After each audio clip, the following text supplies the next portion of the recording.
I have a special guest with me now, Ivor Davis, correspondent in America for the London Daily Express on this Beatle tour. We've gone over the past several weeks with the Beatles. We've experienced every possible experience you can. We've been hit, shoved. We've seen many performances, ran through crowds, and generally gone through the same thing as the Beatles. And Ivor has experienced many of the same things I have. In fact, we served as the bodyguards for the Beatles the other night in Detroit.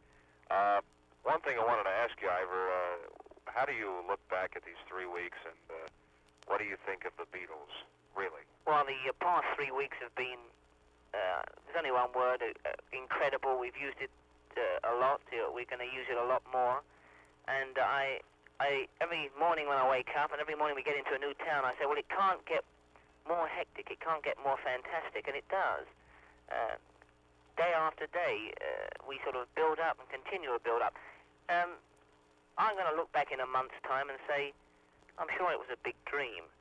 About the Beatles themselves, well, Larry and myself and those who've managed to sort of travel with the boys on the plane, got to know them fairly well.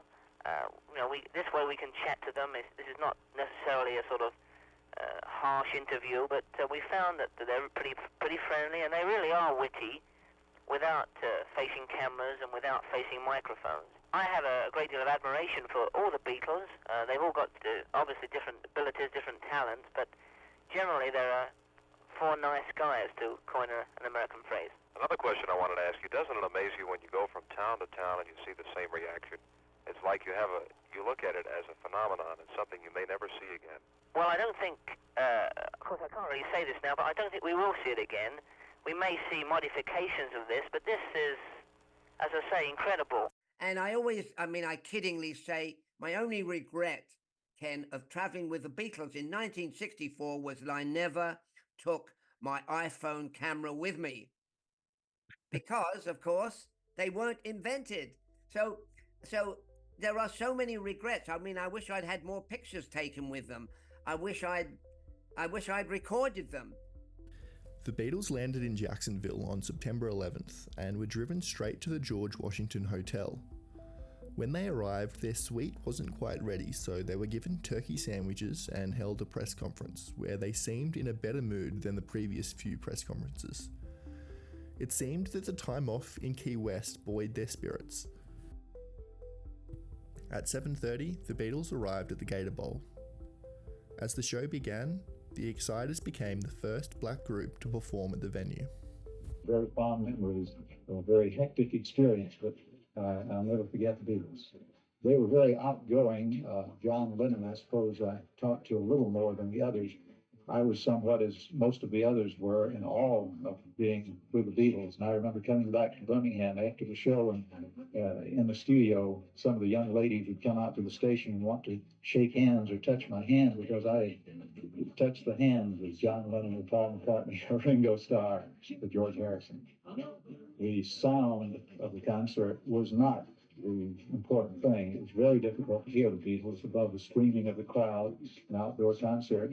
But it was an event unlike any that I can remember in the years I've been associated with the music business. It was just something that a once-in-a-lifetime phenomenon of the Beatles. I doubt that there'll ever be anyone quite like that. I recall the progression of knowing that they were coming to the U.S. and then to hear on the radio station that there was actually a date in Jacksonville. It was like grabbing the brass ring. Of course, I want to go. We asked our parents if we could get on the Walt Beatle Express that went from Tampa, Florida to Jacksonville, Florida for the concert. Took us by bus to the Gator Bowl. When it came time for the Beatles to come on stage, they had to refuse to perform until a film crew left the arena. Derek Taylor stepped on stage and George said he resembled Hitler at Nuremberg. Derek said, "The Beatles are 100 feet away. They came thousands of miles to be here, and the only thing preventing their appearance is the cameramen." The films made at the shows were presented as newsreels and shown in cinemas with no royalties paid to the Beatles. After the announcement, 2 police officers gave the order to end the movie making. You couldn't see.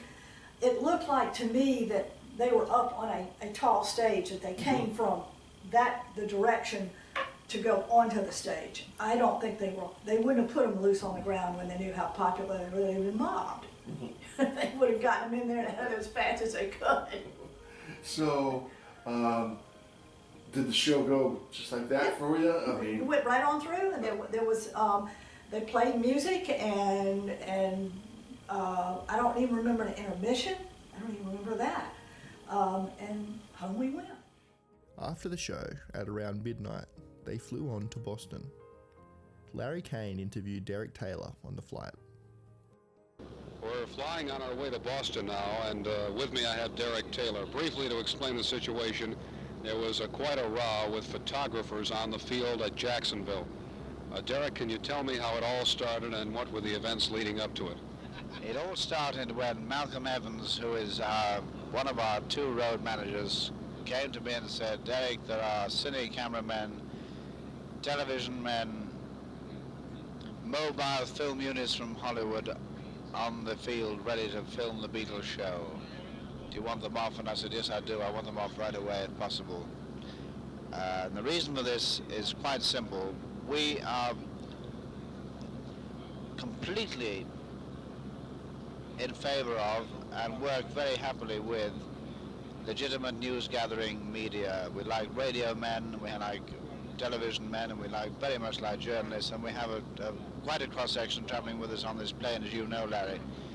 Well, the thing is, when you say that you have a good relationship, I know the people that I've talked to, I've told them this, I don't think anybody could work with a better, and I don't want to put you on the spot, but I don't think anybody could work with a better press relations man than you. It was very kind of you, Larry. And the point that we try and make at these concerts, we do not want cine cameramen of any sort, whether they're newsreel or whether they're just what we used to call in the old days spivs, people who are anxious to make commercial capital out of filming Beatles shows. A Beatles show is the hottest thing in show business in history, and we do not want people to come along with the cameras selling it. So the newsreels suffer, and so we make this rule that we don't want television cameramen on the field or any sort of cine, any moving film. We welcome pressmen, we welcome still photographers. And every night, in every city, throughout this tour, we've had a separate problem of how to get rid of the cine men. Many of them come in without permission, many of them come in with permission. They all seem to have passes. The people who were there tonight had passes issued by your station simply because they travelled on a plane which was mainly operated by your company, Larry. We said, would you mind not doing the Beatles show? We said it nicely at first, then we said it firmly, and in the end we had to say it viciously. But we also had to do something else, as you know. They landed at 3:15 a.m. and were driven to the Madison Hotel, which was connected to the Boston Garden. Surrounding the hotel were crowds of fans desperate to meet the Beatles. The boys rested until the afternoon while the crowd grew outside. When they woke up, they held a press conference. Glad you could all make it. Full. Well, nice. Oh, buddy. How's it? How's it? Just to try and see us, and then we just get shipped off. It's not fair, you know. We should be at least drive past the fence or something where they are, you know. We should have a chance to wave, you know. And they just want to take the tonsils out in case they cause any more trouble, you see. There's nothing wrong with them now, but they, you know, it could happen again. Yeah, tell them about somebody. Some fan wrote in and said, could you have them?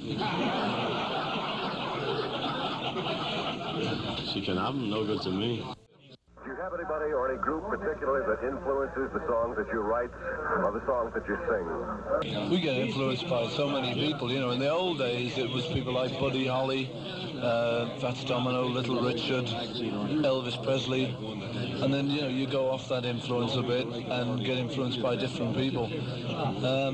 The coloured groups, American coloured groups like the Miracles and Shirelles and things, you know, influenced us last year and a lot. Now, people like Bob Dylan influence. Oh, really? Yeah, you know, it can be anyone really, you know, anyone we like. I suppose. Is it an unconscious influence, or do you think, hey, this fella's got something that we might be able to use and try to work it in? Sometimes we think this fella's got something we might be able to pinch. Not even yet. But I mean, you know, it's normally unconscious. What about the songs? Do you and John each write?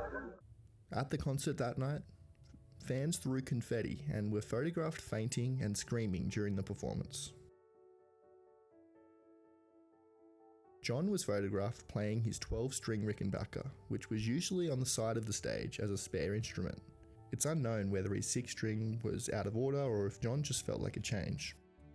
I think perhaps the only thing different that I noticed was this confetti deal, you know, that was mostly what was being thrown. Although I believe there were several very heavy objects, a can of fruit or something, which I think was terribly dangerous to go on stage. I didn't see the can of fruit, but I guess we can congratulate Dave Maynard and the disc jockeys for the confetti. I think this was a very good idea. Now, outside, the show got over, gosh, how long ago? An hour and a half ago, at least. And I'd say there are, I'm terrible at figures, but maybe 8,000-10,000 people still swarming the outside of the building. How are the Beatles still here? Oh, heavens, no, they went immediately after they stopped singing. They always do. With all of these people, the regular 14,000 people on the inside, before the show ended, there were at least 3,000 people on the outside who did not get in. How could they get out? Is that the only way you'll answer that? But there is a way. Oh, there's always a way, yeah. I couldn't imagine any exit out of this building that was not covered by at least 3,000 teenagers. Well, you know, I mean, Boston is famous for witches and things, so I guess they brought their broomsticks with them. Very good. You're as candid as your brother. Now, that's very interesting because I'd say that 99% of the people on the outside truly believe that they are still in here and will probably stake out here most of the night. But that's very interesting to know, and I'm very glad to hear that they are out and safely and on their way to Baltimore. By the time we... After the concert, the Beatles headed straight to the airport to fly on to their next stop, Baltimore. They landed at 1:15 a.m. and were greeted by 500 fans and apparently 200 police officers. Waking up that afternoon, they headed to the arena and were interviewed by various radio stations, as well as the usual press conference in between shows. The Beatles performed 2 concerts in Baltimore, with 13,000 fans at each. George, how many instruments do you play? None, actually. Well, you're playing the guitar right now. Well, sort of. You know, sort of, what's that, jack of all trades, master of none, is the saying. I can play the guitar a bit and a bit of banjo. In fact, most string instruments I could learn to play with having learned to play the guitar a bit. I can play a little tiny bit of drums and a few chords on a piano. That's about it. Do you have any intentions of furthering your ability on all of these? Yeah, on the guitar, yes, when I've got enough time to go to lessons. You would like to take lessons? Yeah, of course, but don't have enough time.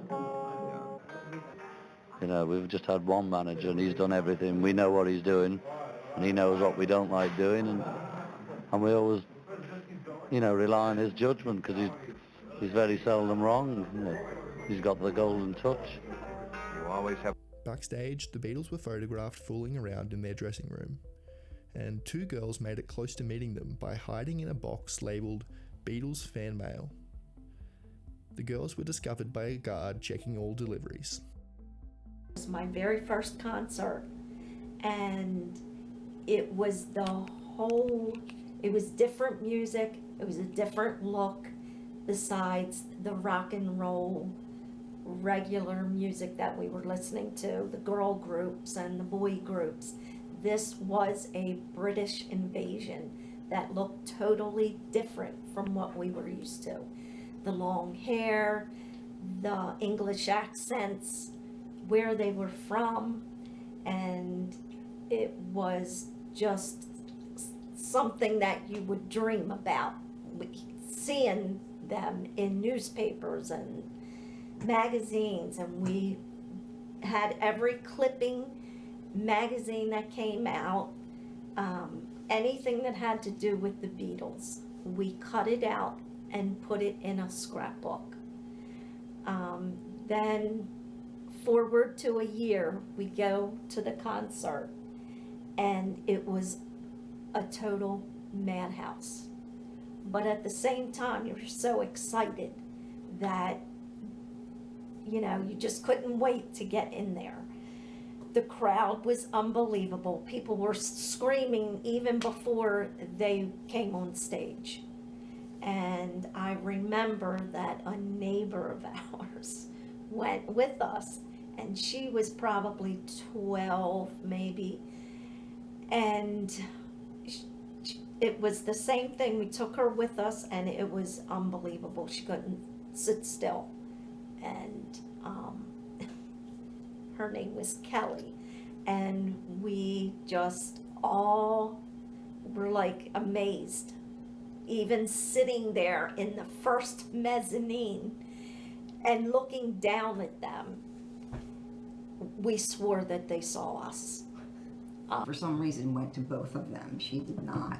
But I went, and when we got there, it was raining and everything. But after the show, it was so incredible. It was hard to describe how fabulous it was.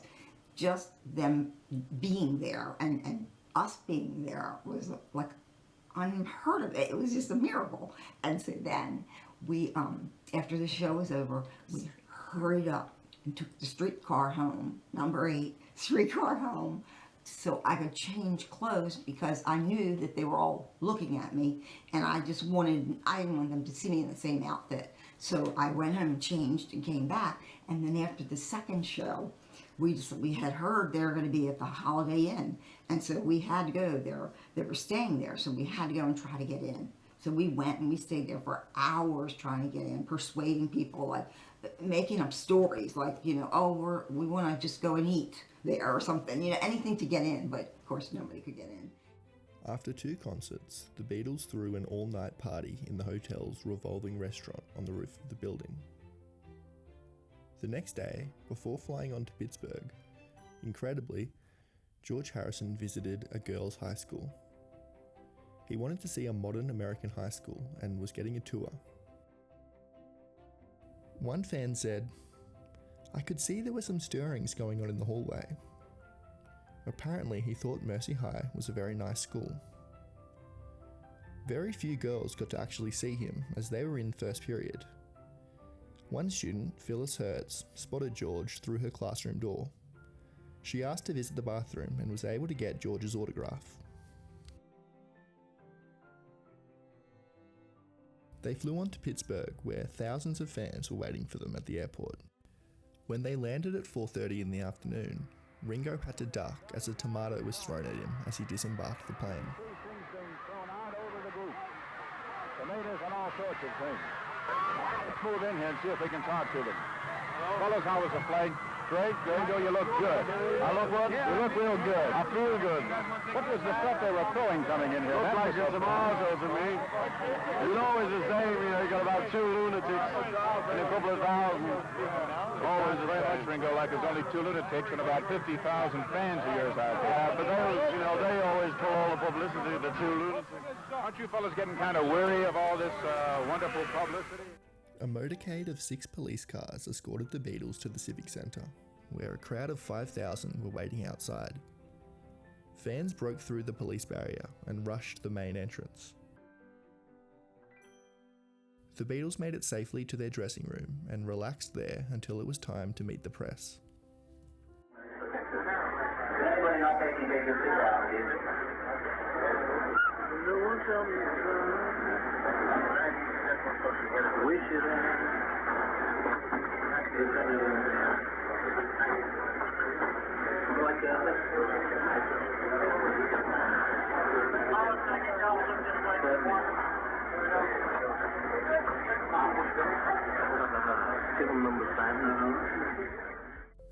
They played one concert in Pittsburgh to 12,600 fans. Immediately after the show, the Beatles got into their limousine and the motorcade took them back to the airport to fly on to Cleveland. The point was that he would stop the game and call his wife and he would have her put John John on the phone. Now, John John was 18 months old, and I didn't get one recording of him going, talk to Daddy, goo goo goo goo, talk to Daddy, and I just think I could have had that. It's just like on the plane, he and Paul wrote music when we were on the charter. I sat with John all the time. Those of you who maybe have flown charter planes, especially in the news business, once you have a charter and when you get on, your first time on, that's your seat. And you sit in that seat all the time. And so I sat down. Well, John sat down next to me on the aisle. I wasn't sitting on the aisle. I moved in one seat. And John sat there. So we sat together on the plane all the time. Paul would come up, and they were writing music. Folks, there were paper. The floor of the plane was flooded with paper that they discarded, writing music. Do you think I picked up one piece? One piece. I didn't. And that may be why it took me so long to get through school.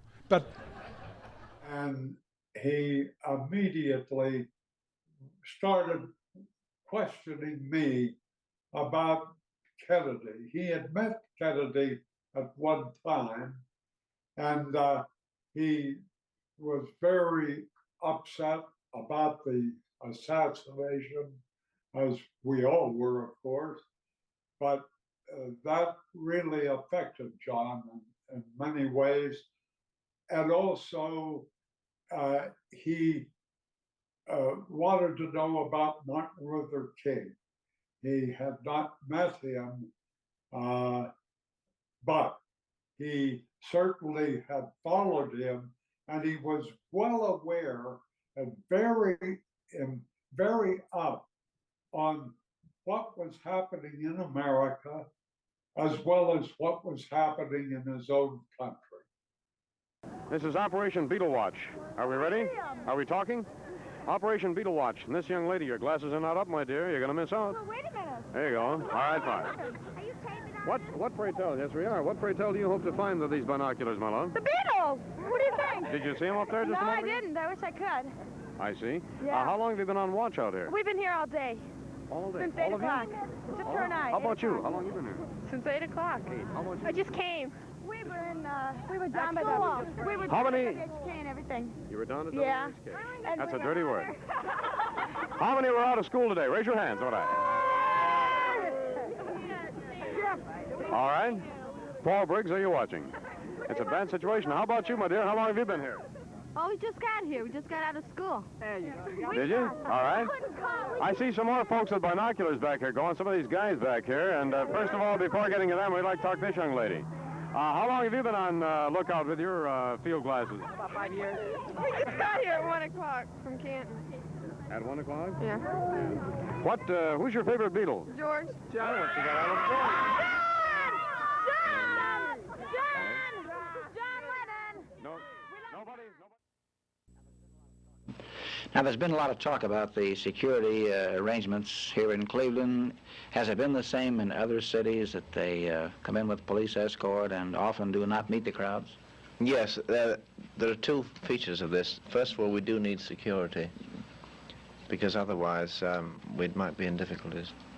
But we do like, and we don't see why we shouldn't be allowed to, meet the crowds. We have this problem at every airport. We come in, we're told on either by radio or when we reach the airport that there are something like 4,000 or 5,000 people, or 400 or 500, but that we can't meet them because the police say they can't handle the crowd.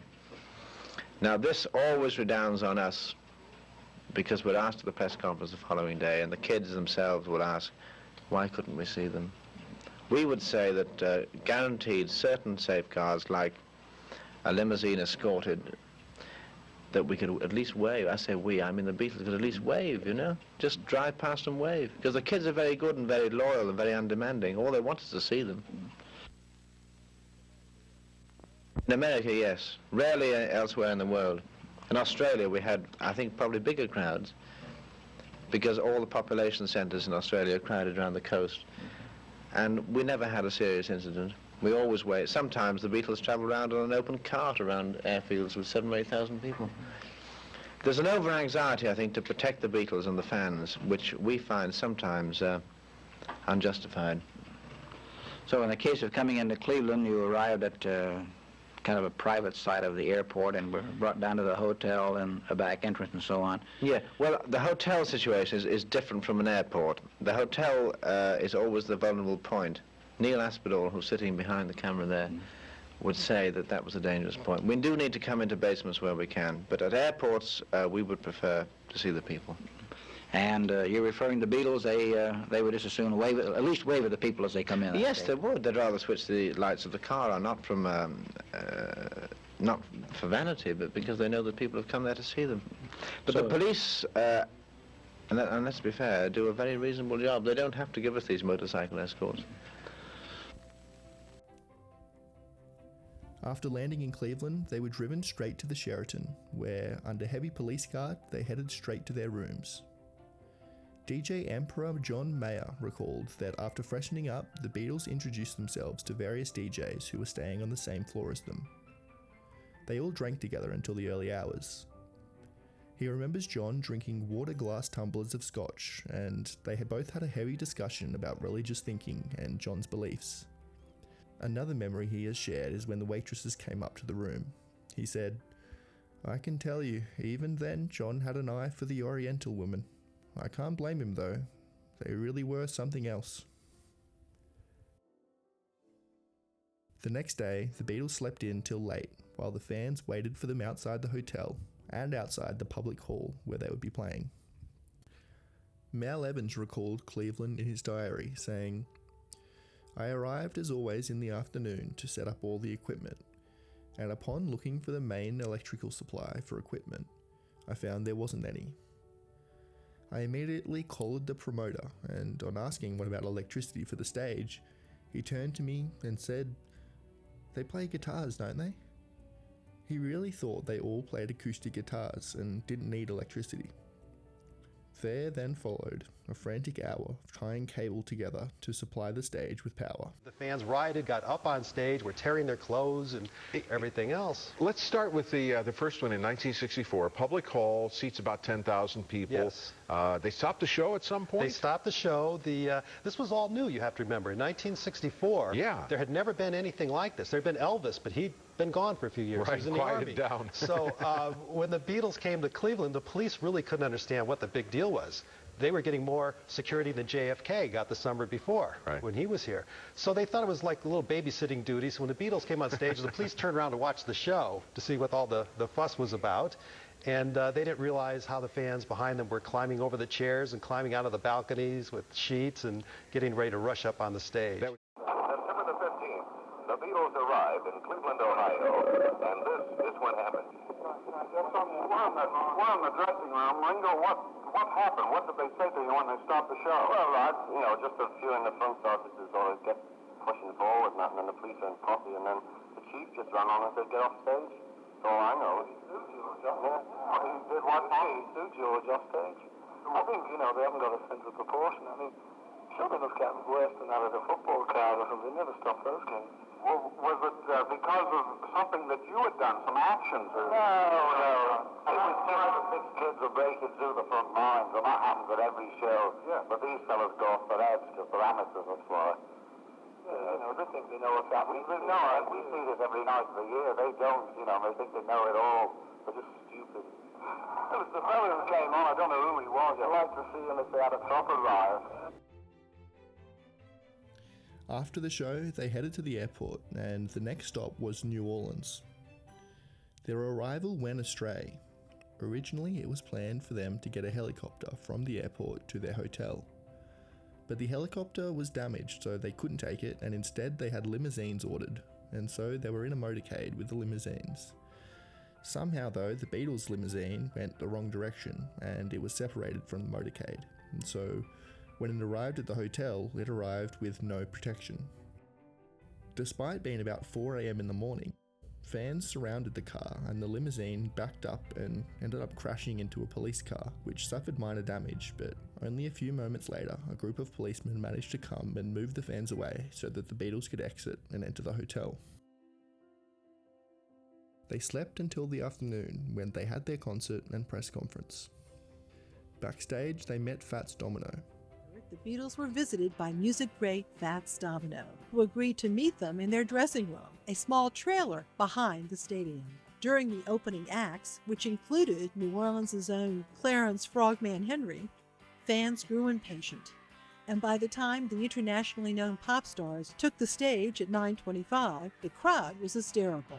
About halfway through the Beatles show, during the performance of their hit Can't Buy Me Love, hundreds of teenagers poured out of their seats, stampeding across the field towards the stage. It took... I saw a girl in New Orleans break through a police line, grab Paul McCartney, kiss him, scream, "I love you, Paul," and then she fainted. By some miraculous manner, the Beatles escaped injury. Many of their fans weren't as fortunate. Several girls, and mothers too, were trampled in the crowds, or they fell in attempts to gain higher vantage points. When they first sang, it's Twist and Shout, and that's a real, fast and loud song, and I think that's kind of got the fans riled up. I was a freshman in high school. I was 14. Audrey Kennedy sat right here during the concert, 9th row seats. To think that the Beatles, were right this close to seeing them. Not that I could touch them, but they were close enough to where you could really see them, and I had never seen anybody important like that before in my life. But I didn't really thought that people carried on like that until you actually saw it. And it was just terrific. I'll never will forget it. And it just seems like it was just yesterday that it happened. It was great. The Beatles stage was set up where that scoreboard is today. Only about a third of the stadium was filled, 13,000 people. In fact, it turned out to be the lowest crowd throughout the Beatles tour. Ellis Labordi was the City Park general manager when the Beatles performed here. He sat in the press box, which turned into a command post. The policemen were trying to hold them back. But even the Beatles held back for a while until, as they call it, a football game that was going on between the police department and hundreds of youngsters trying to get in touch with the Beatles. So after this was done, well, then the Beatles continued to perform. Joe Bush was in charge of making sure nothing went wrong. He remembers when the lights went out in one of the trailers. And that was the trailer where the Beatles were. And John Lennon came out, and I asked him, I says, what do you think about New Orleans? He says, I'm bloody scared of these people. Man, people were whooping and hollering, and the police had to hold these people back. When the Beatles were leaving the stadium, the crowd stormed their limousine. Patrick Guerin was just 7 years old. And with the crowd surge going towards the car, my face was smashed up against the window, and there they were, all four of them sitting in the back seat. Like, Jesus, that's them. The Beatles left. My mom took a gaggle of young girls. I was in the 4th grade, and all I seem to remember about the concert was her saying, "Don't even think about jumping over that rail." Then Mayor Victor Skiro met them at the Congress Inn Hotel on Chef Mentor Highway and gave the singing heartthrobs a key to the city. He gave a proclamation to the Beatles back then and declared September 16th of 1964 to be Beatles Day. They were due to have a day off in New Orleans, but after Charles Finlay offered an astronomical amount to Brian in San Francisco for the Beatles to play Kansas City, it was added to the schedule, and that's where they headed straight after the concert in New Orleans. Kansas City followed much the same schedule as all the other cities. They landed late at night, headed to their hotel, slept until the afternoon, and then held a press conference. We've been having the greatest time talking. I don't know if you can hear in the background. We've got Beatle music playing in the background. We've got a picture here that was taken of the Beatles that Karen is holding here, Karen Okerson. I hate her. She got to go to the concert. The Beatles at the Muehlebach Hotel downtown, taken the day of the concert. Now, the concert was September 17th, 1964. We've got some video I think we're going to be showing you in a second. One of only 2 existing prints of the Beatles in Kansas City, Municipal Stadium, September 17th, 1964. There you go. You can see Ringo in the back. There's Paul. Everybody loved Paul. Yeah. Paul, there's George, and I think we're going to swing back, and there is John. Now, that footage was taken by Drew Dimmel, who was one of the ones that went to the concert along with Karen Okerson. Now, you didn't go together, but you were there at the concert. My parents would not let me go. One, it was a school night. Two, they thought, oh, it was too rowdy of a crowd. Karen, did you scream? What was it like? I went to the concert, and I had a date, and I screamed and cried and got... We had $2 tickets. $2 tickets, so you were nosebleed. Nosebleed section, okay, yeah.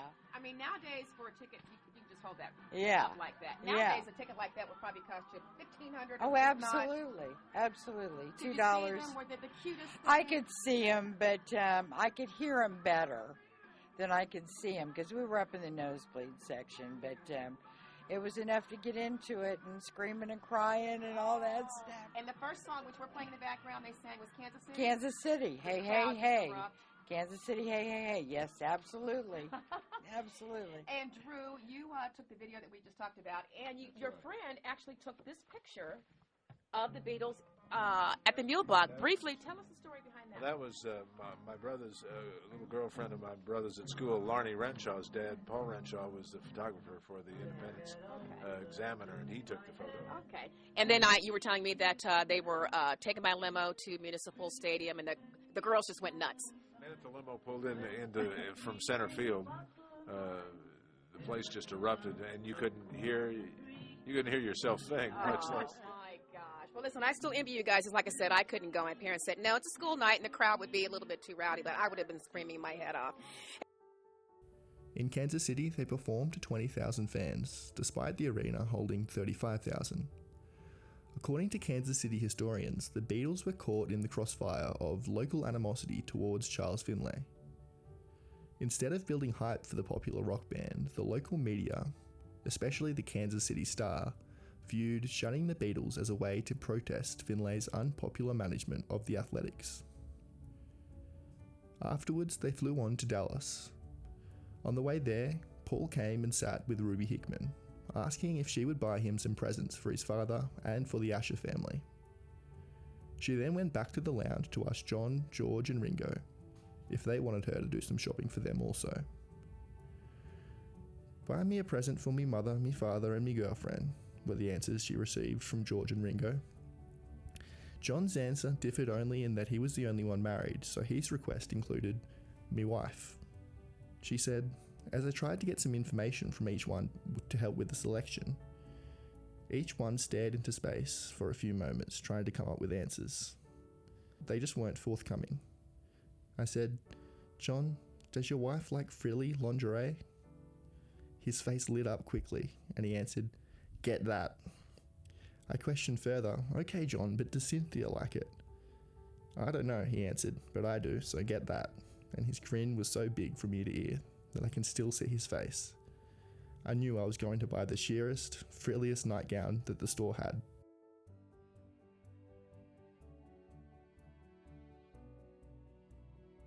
They landed in Dallas with hats on their heads. They were gifts from the Dallas Civic Opera Association. It was mayhem when they arrived at the hotel, with George saying, "It's no wonder Kennedy got shot in Dallas."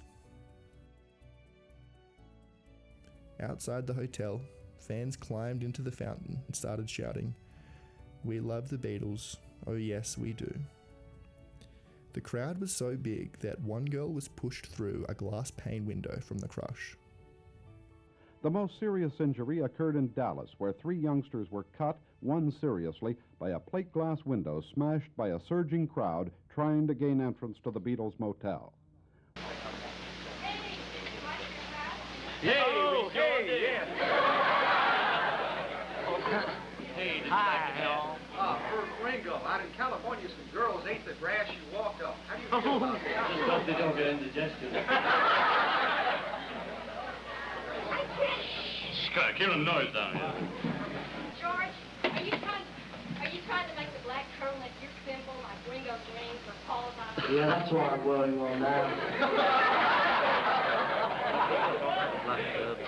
Oh, well. Save the cream instead of the queen? Yes, probably. But, I mean, it doesn't mean a thing. It's only a joke. Yeah. You're allowed to joke in Britain, you see, whereas in other countries...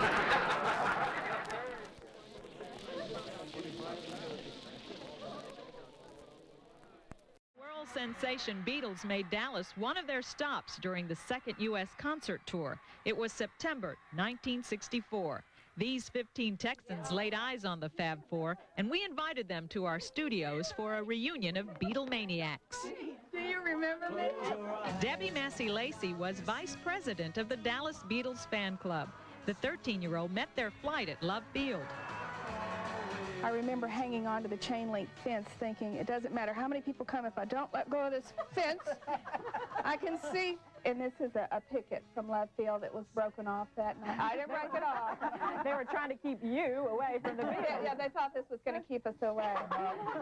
Vincent Aguilar was 10 when he saw the Beatles first set foot on Texas soil. His father had security connections at Love Field.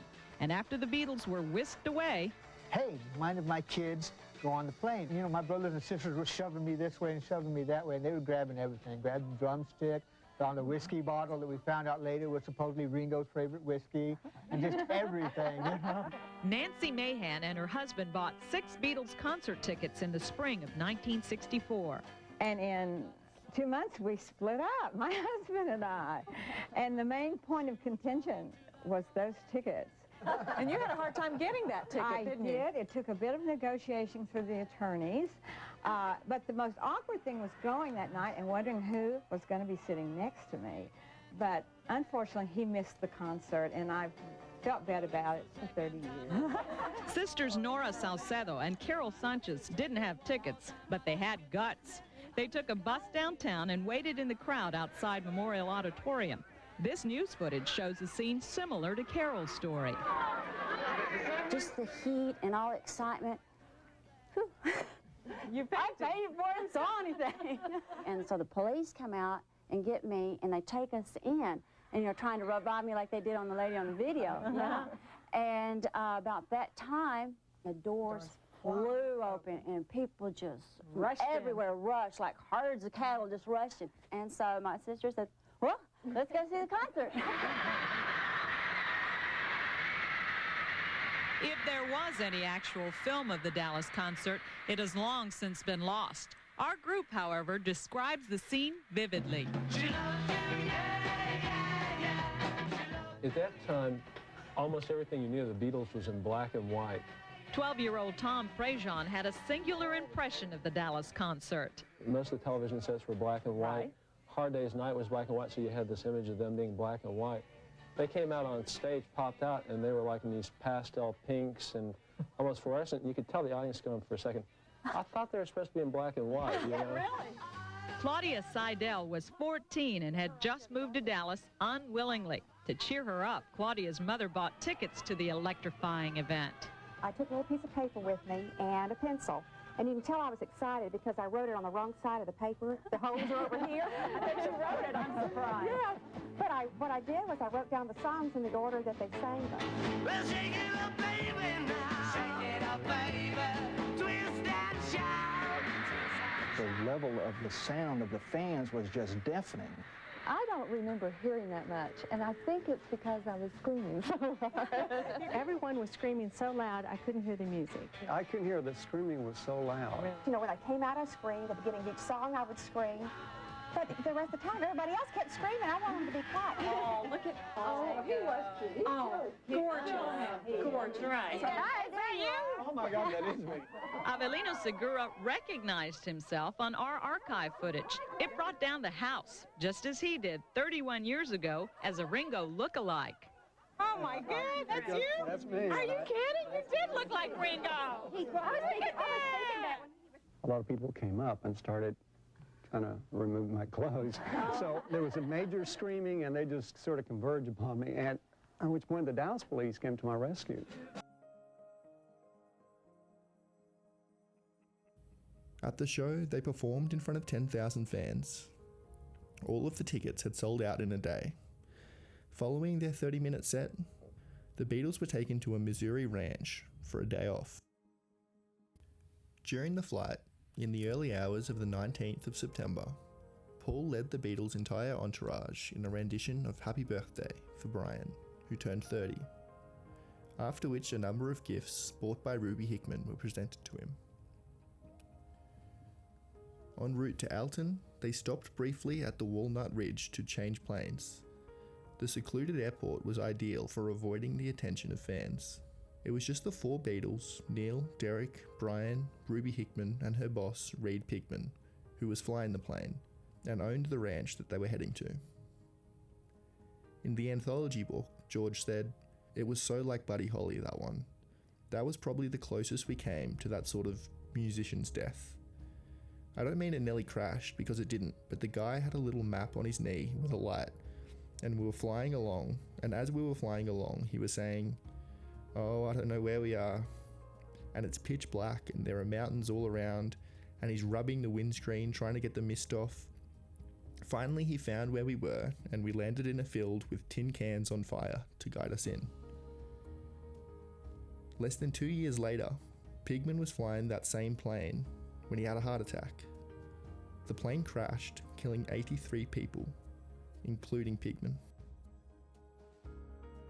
In the early morning of September 19th, the Beatles touched down in Walnut Ridge, Arkansas, and took a trip north to a cattle farm just outside of Alton, Missouri, that was owned by the charter airplane company's boss, Reed Pigman. Paul just opened the door of our home and walked in. There's just a few photos in a book by Kurt Gunther of their time on the 12,000-acre cattle ranch. He was there to borrow a reel and rod from us. So we're all just standing there, looking at Paul. The shock of him being in the house, I couldn't think straight. Before long, word got out. The families who had worked on the ranch made sure to come together with a plan and sent their teenagers to guard the gates and tell the fans to get back. I was 15 at the time. I was supposed to be a guard. I stood down at the gate most of the time. It was like a scaled-down version of what the Beatles' concerts looked like. The teenaged girls will be teenaged girls. They were very emotional. They were very distraught because they couldn't get in. The fence line and roads weren't the only ways onto the ranch. Don and Judy Woods sneaked in a back way on a river with only Mr. Moonlight to lead them. And after a hard day's night, they made it to a window. Peeked in the windows at them. They were playing cards. We didn't want to create a problem, so we just looked at them and left. Saw some long hair on a man, first long hair I'd ever seen. Sometimes, Ed, it almost feels like a dream. It's hard to imagine that something like that actually took place here. Brian Epstein recalled, "The happiest time for me was in the Ozark Hills. It was September 19, my 30th birthday." More recollections came from the son of Reed Pigman, who was 14. He remembered Ringo obsessed with a toy gun. He would shoot anything that moved, he said. They all rode horses and spoke in Texas accents for much of the trip. After 36 hours in the Ozarks, the Beatles headed to their last show of the tour, a charity concert in New York. They stayed at the Riviera Motel near Kennedy Airport. The show was for the United Cerebral Palsy Fund of New York, with tickets up to $100. 3,682 people were in attendance, and although the concert had the expectations of an elite social event, it was essentially no different from any other Beatles performance. The audience was mostly teenage girls who were screaming and going crazy. Afterwards, back at their hotel, they met with Bob Dylan and his manager, Albert Grossman. Apparently, Paul went off to bed relatively early and George disappeared, and just John and Ringo stayed holed up talking to Dylan and Grossman until the early hours.